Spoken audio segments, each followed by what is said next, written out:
दोस्तों नमस्कार। क्या आपने कभी सोचा है कि मृत्यु के ठीक अगले पल आत्मा पर क्या बीतती है? एक पूरा जीवन हम जिसे मैं कहते रहते हैं, वही शरीर, वही मन, वही विचार, सब शांत होते ही असल में कहाँ चला जाता है?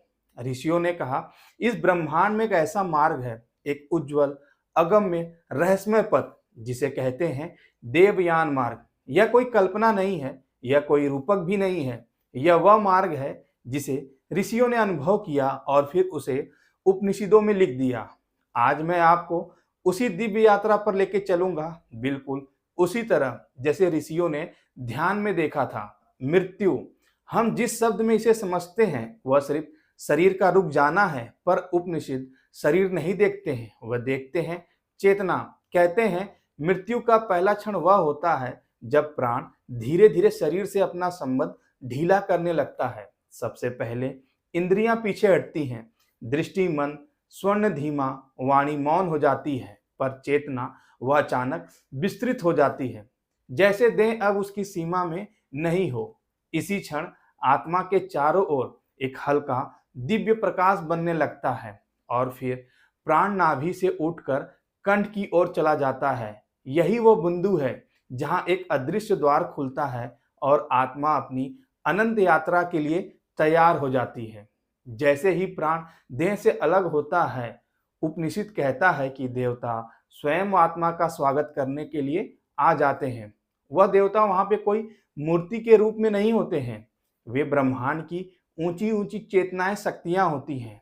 पहले देवता अग्निदेव होते हैं। अग्नि आत्मा को शुद्ध करती है, पुराने जीवन की सारी स्मृतियां को मिटाने का काम करती है। दूसरा वायुदेव, वायु आत्मा को ऊपर उठाती है, आत्मा हल्की और एकदम मुक्त होने लगती है। तीसरा सूर्यदेव, यहाँ आत्मा से पूछा जाता है, क्या तुम अंधकार छोड़ चुके हो, अर्थात क्या तुम आसक्तियों से मुक्त हो। चौथा चंद्रदेव, चंद्र आत्मा को शीतल करते हैं, क्योंकि मृत्यु का झटका बहुत ही कठोर होता है, उसे वह शांत करते हैं। यहीं से प्रारंभ होता है देवयान प्रकाश का मार्ग। यह कोई भौतिक पथ नहीं है, यह चेतना की एक ऊंचाई है। यहाँ न कोई अंधकार है, न कोई भय है, सिर्फ गहरा प्रकाश, एक दिव्य लगातार, एक अनंत उजाला। जैसे जैसे आत्मा आगे बढ़ती है, सारी इच्छाएं गिरती जाती हैं, मोह टूटते जाते हैं, दुख, क्रोध, अपमान सब धुंध की तरह मिट जाते हैं। आत्मा देखती है, जिसे जीवन में इतना बड़ा मानते थे, यह सब एक भ्रम था। यह सबके सब लोग एक भ्रमिक जीवन में थे। और फिर देवयान की सबसे रहस्यमय सीढ़ियां आती हैं। यहाँ पर देवलोकों के 5 अद्भुत द्वार होते हैं। उनमें से पहला द्वार अग्निलोक का होता है। अग्निलोक शुद्धि का परीक्षण, यदि कोई भारीपन बचा है यहाँ पर तो वह उजागर हो जाता है। दूसरा दिन के देवता, सत्य का परीक्षण होता है, क्या आत्मा अभी भी भ्रम में जीती थी या फिर सत्य में। तीसरा उत्तरायण, दिशा की परीक्षा, क्या आत्मा ऊपर उठना चाहती है या संसार की ओर अभी भी खींची है। चौथा देव ऋषि लोक, साधना की परीक्षा, केवल स्थिर शांत चेतना वाले ही इस लोक को पार कर पाते हैं। पांचवा वर्षा विद्युत लोक, अंतिम परिष्कार, यहाँ आत्मा बिल्कुल पारदर्शी हो जाती है, अब वह तैयार है ब्रह्मलोक में जाने के लिए। ब्रह्मलोक आत्मा का अंतिम द्वार होता है। इस द्वार पर 2 प्रश्न पूछे जाते हैं। पहला प्रश्न, तू कौन है। अगर आत्मा नाम, शरीर, रिश्ते, दुख इनमें से कुछ भी कहे तो वह आगे नहीं बढ़ पाती है। सही उत्तर सिर्फ एक है, मैं आत्मा हूं, मैं ब्रह्मा हूं, मैं ही ब्रह्म स्वरूप हूं। दूसरा प्रश्न, तू यहाँ क्यों आया है। यदि लक्ष्य मुक्ति है तो द्वार खुल जाता है और तब आत्मा साक्षात पुरुष के सामने होती है।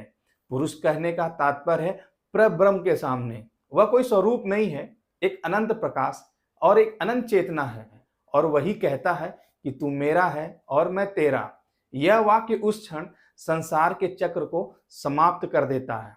यह वह अवस्था है जहां आत्मा और ब्रह्मा का भेद बिल्कुल समाप्त हो जाता है।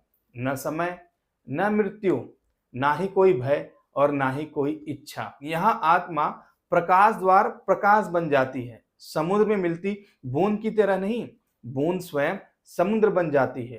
पूरी उपनिषद एक ही बात कहती है कि मृत्यु का रहस्य डराने के लिए नहीं है। जीवन का असली उद्देश्य यह है कि चेतना को शुद्ध करना, कि मृत्यु एक भय नहीं, एक घर वापसी है। क्योंकि अंत में महत्वपूर्ण सिर्फ यह प्रश्न रहता है कि अगर आज इसी क्षण तुमसे कोई पूछे कि तुम कौन हो, तो तुम्हारा उत्तर क्या होगा। उम्मीद करता हूं आपको यह जानकारी पसंद आई होगी। ऐसी ही जानकारी के साथ फिर आपसे मुलाकात होगी। तब तक के लिए बहुत बहुत धन्यवाद।